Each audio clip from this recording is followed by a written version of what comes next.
Sir ಇನ್ನೊಂದು ಏನಂದರೆ ಎಲ್ಲದಕ್ಕೂ ಅಂದರೆ ರಿಲೀಸ್ ಟೈಮ್ ಇನ್ನೇನು 1 ಡೇ ಬ್ಯಾಕು ಆ ಥರ ಏನೋ ಇದ್ದಾಗ ಸುದೀಪ್ ಸರ್ ನಿಮಗೆ ನಿಮ್ಮನ್ನ ಕಾಲು ಎಳಿತಾಯಿದ್ರು, ರೇಗಿಸ್ತಾಯಿದ್ರು.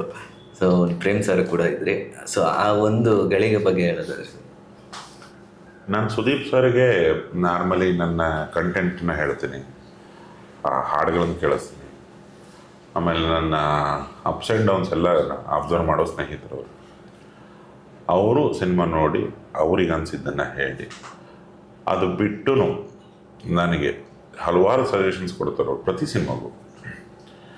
ಇದನ್ನು ಮಾಡಬೇಡಿ, ಅಲ್ಲಿ ಹೋಗಬೇಡಿ, ಇದು ನೋಡಿ ಇದು ಹಿಂಗಾಯಿತು, ಅದು ಹಂಗಾಯಿತು, ಇವಾಗ ಏನು ಮಾಡ್ತಾಯಿದ್ದೀರಿ. ಅದೊಂದು ಎಂಥ ಸ್ನೇಹಿತರು ಅಂದರೆ ಅವರು.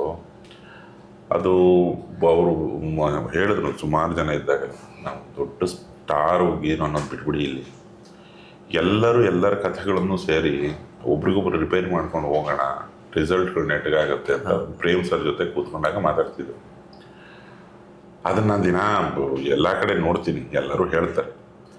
ಬಟ್ ನಾನು ಕೇಳಿದವ್ರಿ, ಸರ್ ಇಷ್ಟು ಬ್ಯುಸಿ ಇದರಲ್ಲಿ ಹೆಂಗೆ ಬರ್ತೀರಾ, ನಿಮ್ಮಲ್ಲಿ ಹಿಡಿಯೋದು ಹೆಂಗೆ ಅಂತ ಕೇಳಿ ಈ ಡಿಸ್ಕಷನಿಗೆ.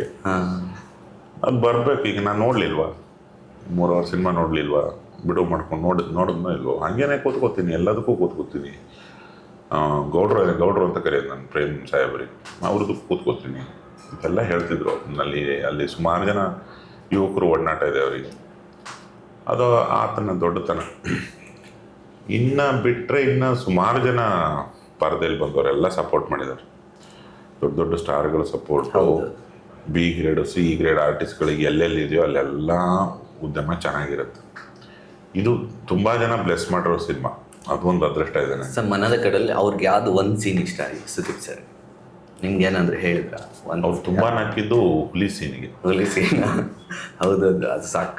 ಅಂದರೆ ಥಿಯೇಟ್ರಲ್ಲಿದ್ದಾಗ ಅದು ನಗ್ತಿದ್ರು ಆಲ್ಮೋಸ್ಟ್ ಆಡಿಯನ್ಸ್.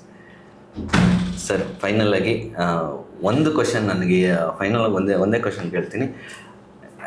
ಈ ಥರ ಟಿಪಿಕಲ್ ಫಾರ್ಮ್ಯಾಟು, ಈ ಮಾಸ್ ಕಮರ್ಷಿಯಲ್ ಬಿಟ್ಟು ಬೇರೆ ಯಾವುದನ್ನ ಜಾನರ್ ನೀವು ಟ್ರೈ ಮಾಡಬೇಕು ಅಂತ ಇದ್ದೀರಾ? ಅಂದರೆ ರಾ ಸಬ್ಜೆಕ್ಟ್ ಏನಾದರೂ ಪೌರಾಣಿಕ ಸೂರಿ ಸರ್ ಹಾಗೆ ಆ ಥರದ್ದು ಏನಾದರೂ? ಗೊತ್ತಿಲ್ಲ, ನನಗೆ ಸೂರ್ಯ ಸಿನಿಮಾಗಳು ತುಂಬ ಇಷ್ಟ. ಹೌದು, ಡ್ರಾ ಗೊತ್ತಿಲ್ಲ. ನಾನು ಪೌರಾಣಿಕ ಮಾಡಬೇಕು ಅಂತ ಅವಾಗ ಅನ್ಕೋತೀನಿ. ಸೂಪರ್. ಅದು ನನ್ನ ಮನಸ್ಸಲ್ಲಿ ಯಾವಾಗಲೂ ಇರುತ್ತೆ. ಮತ್ತು ನಾನು ಏನೇ ಮಾಡಿದ್ರು ಒಂದು 50 ವರ್ಷ ಹಿಂದೆ 50 ವರ್ಷ ಮುಂದೆ ಹಾಕಿದ್ರು ವರ್ಕ್ ಆಗಬೇಕು. ಅದು ಇದೇ ಥರ ಇರಬೇಕು, ಇದೇ ಜನರ್ ಅನ್ನೋದಿಲ್ಲ. ನನಗೆ ಟ್ರೈ ಮಾಡ್ತೀನಿ, ಏನಾದ್ರು ತಲೆಗೆ ಬಂದರೆ try my best. Thank you sir, ಇಷ್ಟೊತ್ತು ಟೈಮ್ ಕೊಟ್ಟಿದ್ದಕ್ಕೆ. ಮನದ ಗಡಲು ತುಂಬ ಸಕ್ಸಸ್ ಕಾಣ್ತಿದೆ. ಬ್ಯಾಕ್ ಟು ಬ್ಯಾಕ್ ರಜೆ ಇರೋದ್ರಿಂದ ಒಳ್ಳೆ ಕಲೆಕ್ಷನ್ ಕೂಡ ಆಗಿದೆ ಅಂತ ಕೇಳ್ಬಿಟ್ಟಿದ್ದೀನಿ. ಹೀಗೆ ಮುಂದುವರಿಲಿ, ಎಲ್ಲ ಥಿಯೇಟ್ರಲ್ಲಿ ಹೌಸ್ಫುಲ್. Thank you. ನೋಡೋರಿಗೆಲ್ಲ ಒಂದು ಸವಿನಯ ಪ್ರಾರ್ಥನೆ, ಹೊಸಬರನ್ನು ಹಾರೈಸಿ, ಅವರು ನಿಮ್ಮ ಹುಡುಗರು, ನಿಮ್ಮ ಮನೆ ಮಕ್ಕಳು ಅಂದ್ಕೊಳ್ಳಿ. ಅದು ತೀರಾ ಅವಶ್ಯಕ ಆಗಿದೆ ಇವತ್ತಿನ ಉದ್ಯಮದಲ್ಲಿ. ತಮ್ಮೆಲ್ಲ ಯಾರ್ಯಾರು ಬಂದಿದ್ದೀರಿ, ತಮ್ಮೆಲ್ಲರ ಹಾರೈಕೆ ಸಿಕ್ಕಿದೆ ಇಡೀ ತಂಡಕ್ಕೆ. ಮುಂದೇನು ಕನ್ನಡ ಚಿತ್ರಗಳಿಗೆ ಹೀಗೆ ಹಾರೈಸ್ತಾ ಇರಿ, ಹೊಸಬ್ರ ಜೊತೆಗೆ ಸ್ಟಾರ್ಗಳನ್ನು ಹಾರೈಸ್ತಾನೆ ಇರಿ. ನಿಮ್ಮ ಹಾರೈಕೆಗೆ ನಾವೆಲ್ಲ ಬದುಕಿರೋದು.